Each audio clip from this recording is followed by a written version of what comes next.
கப்பாப் ஓடி வருகிறார். யா ரசூலல்லாஹ், எங்களுடைய சிரமத்திற்காக அல்லாஹ்விடத்திலே துஆ செய்ய மாட்டீர்களா? நெருப்பில் படுக்க வைத்து எங்களை சோதிக்கிறார்கள் அல்லாஹ்வின் தூதரே.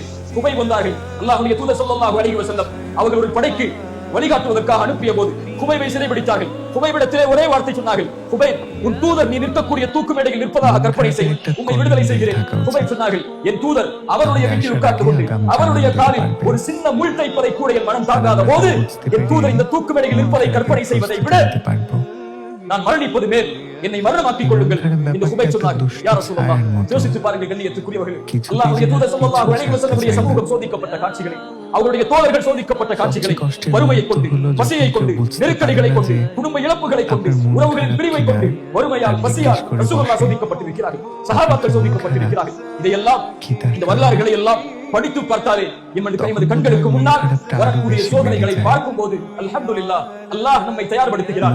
அல்லாஹ் நம்முடைய ஈமானை புதுப்பிக்க விரும்புகிறான். அல்லாஹ் நம்முடைய கலிமாவை உயர்த்த விரும்புகிறான். இந்த எதிர்ப்புகளின் மூலம், இந்த விமர்சனங்களின் மூலம், இந்த அடக்குமுறைகளின் மூலம் அல்லாஹ் எம்மை பலப்படுத்தி எம்மை சொர்க்கத்திற்காக, நரகத்திலிருந்து எம்மை பாதுகாக்கக்கூடிய, ரப்புக்கு உதவி செய்யக்கூடிய, அல்லாஹ்வுடைய மார்க்கத்துக்கு உதவி செய்யக்கூடிய மனிதர்களாக அல்லாஹ் நம்மை உருவெடுக்க ஆசைப்படுகிறான் என்றுதான் ஒரு முஃமின் அதை நம்புவானே தவிர சோதனைகளை கண்டு, சிரமங்களை கண்டு, எதிர்ப்புகளை கண்டு, விமர்சனங்களை கண்டு, அடக்குமுறைகளை கண்டு ஒருபோதும் ஒரு முஃமின் ஏன் அல்லாஹ் என்னை சோதிக்கிறான், அல்லாஹ் ஏன் என் சமூகத்தை இவ்வளவு சிரமத்திலே ஆளாக்குகிறான், ஏன் அல்லாஹ் இதை பார்த்தும் அல்லாஹ் இதை கண்டுகொள்ளாமல் இருக்கிறான் என்ற வார்த்தைகளை ஒருபோதும் ஒரு முஃமின் உச்சரிக்க மாட்டான்.